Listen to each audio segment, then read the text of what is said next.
Bonjour à tous et à toutes, bonjour tout le monde. Salut. Alors aujourd'hui, nouveau type de vidéo, c'est-à-dire qu'on va lancer une espèce de petite série où en plus des vlogs, on va aller voir des, voilà, des producteurs locaux, des entreprises locales ou régionales. Et donc on est ici chez Andreska, dans Verger d'à côté. voilà, le verger d'à côté où on va nous expliquer comment il fait du jus bio avec des pommes que les gens de la région lui apportent.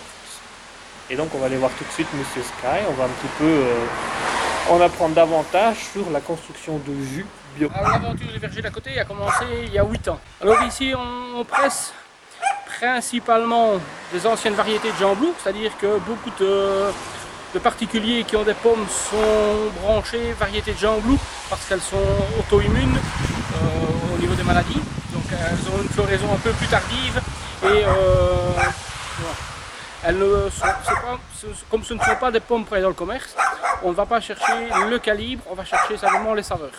Donc on veut les saveurs, on ne veut pas les calibres qui sont parfaits comme dans les grandes surfaces. Par contre, nous autres, quand on presse, on n'est pas en autosuffisance, donc on est obligé d'acheter des pommes. Alors là, on est dans les nouvelles variétés, on est plutôt dans la Elstar, Jona Gold, Cox, donc, mais on presse principalement des anciennes variétés, quoi. Tout varie de la teneur en fruits, en jus pardon, des fruits, suivant leur maturité. On a un peu plus de 1000 bouteilles par jour. Alors ici, la presse pèse 3,5 tonnes. Maintenant, c'est un vérin hydraulique en dessous. Et donc, nous autres, on arrête de presser en fonction de la maturité. Donc, quand les fruits sont très mûrs, on a à peine à 10 tonnes de pression. Mais quand les fruits sont juste à point comme maintenant, on monte à 180 tonnes. Les poires subissent exactement le même traitement. Donc, alors ici, on travaille toujours pour avoir les arômes. Donc, normalement, on tourne aux alentours de 20% en poire. Maintenant, en fonction de la maturité de la poire, c'est assez ou c'est pas assez. Donc comme on goûte directement après le brassin, on peut dire, ben voilà, moi je sens bien la poire ou je ne sens pas la poire. Toutes les personnes qui partagent avec nous l'activité sont invitées à goûter. Et donc comme ça on a un avis général. Parce que on peut avoir un jour un peu avec un palais un peu plus déficient. Donc toutes les personnes qui travaillent ici sont invitées à goûter et elles donnent leur avis et on en tient compte. Alors ça c'est pour la poire. En ce qui concerne la fraise n'est pas broyée. La presse a tellement un potentiel énorme que la fraise est mise ronde directement dans le jus de pomme. Donc on broie les pommes, puis on fait un lit avec les pommes et puis alors on vient mettre les fraises à l'intérieur. Dans un premier temps, donc, les gens sont invités à verser leurs fruits dans des grosses caisses en bois qu'on appelle des palox. Le premier objectif, c'est de ne plus porter les fruits nous-mêmes, parce que le palox, c'est le tracteur qui le manipule. Et alors, les palox, c'est facile pour quantifier. Généralement, les palox sont 4 planches. Quand le palox est plein, c'est 400 kg, donc une planche 100 kg. Donc c'est facile pour évaluer la quantité de fruits que les gens ont apportés. Alors, les palox sont mis sur le vide palox manuel. Là, les fruits sont versés sur une table de tri. On sait écarter tout ce qui est pourriture directement en manuel.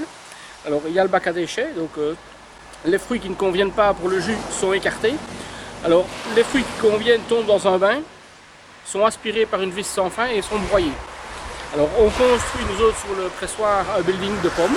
Vous avez vu les différents étages là, avec une latte de hauteur pour essayer d'avoir des étages plus ou moins similaires. Et puis alors on fait pivoter le pressoir et on presse. Alors le jus est récolté dans la cuve tampon, la grosse cuve en inox, là c'est une cuve tampon. Alors cette cuve là a deux objectifs. Elle nous permet de mettre tous les fruits d'un même client. Donc si un client a 800 kg de fruits, ben, on peut faire un seul brassin. Je veux dire, on peut avoir le même arôme sur tout le brassin. Et on n'est pas obligé de le remplir tout le temps. Mais je dis, on peut avoir un arôme pour un client. Si un client a beaucoup de pommes, ben, on peut faire tout le brassin identique. Après ça, le jus va monter dans une petite cuve en haut et là il va être quantifié, mais c'est simplement pour nous avoir une idée de la quantité de fruits qu'il y a, de jus qu'il y a. Et puis alors il descend dans le pasteurisateur pour être mis en bouteille chaude. Et là il est vraiment quantifié, puisque là on est au litre. Voilà. Alors le jus sort chaud des bouteilles, alors on remplit les bouteilles à 102%, vous n'avez qu'à regarder quand les bouteilles sortent de l'embouteillage, elles sont remplies à 102%. Et quand le jus va redescendre à température ambiante, le col c'est simplement parce que le jus est dilaté en fonction de la chaleur. Et donc le vider va se faire simplement par rétractation du jus quand il va récupérer une température ambiante. Donc lorsque le jus arrive dans le pasteurisateur, c'est un pasteurisateur qui a été fait ici. Alors moi j'ai voulu une cuve de sécurité. La cuve de sécurité c'est en cas d'incident de production. Alors qu'est-ce qu'un incident de production? Une bouteille qui éclate parce qu'il y a le choc thermique, donc la bouteille qui éclate. Une erreur de manipulation, vous renversez, vous devez essuyer, vous cassez une bouteille. Quand on est dans un lieu de travail, on doit toujours essayer de travailler le plus sainement possible, donc au niveau des risques. Et donc c'est la cuve qui permet de maintenir le jus au chaud sans pour autant être obligé de le tirer, quoi. Puisqu'on a cette cuve là qui nous permet à peu près une demi-heure d'autonomie pour remettre le site à neuf, quoi. Bah, merci beaucoup. Je vous en prie. C'est très gentil de votre part. Alors, nous sommes de retour du verger d'à côté, où vous venez de voir justement à l'instant l'interview. Et donc, on a reçu le jus de pomme, le fameux jus de pomme que voici.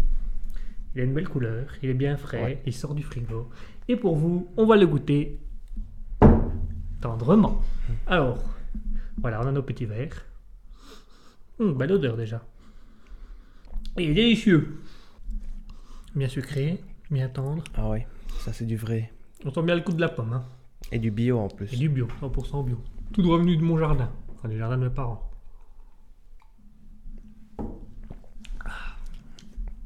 Et bah ça se laisse boire très facilement. Ouais. C'est très agréable. Bon. Une note 10 sur 10. Ouais, ça vaut bien un 10. Ouais. Là franchement, chapeau au verger d'à côté. Ouais. Très bon. Très bon jus de pomme. On vous conseille d'aller y mettre vos pommes, vos poires et les fruits, tous les fruits. Oui, ou même si vous n'avez rien apporté, vous pouvez aller acheter. C'est 2,75 € la bouteille de jus de pomme et jus de pomme poire et 4 € la bouteille de jus de pomme fraise. Et c'est 100% bio. Et c'est 100% bio. Il ne rajoute quasiment rien, c'est 100% bio. Voilà. On va terminer là-dessus. Bonne dégustation à vous. Bonne dégustation.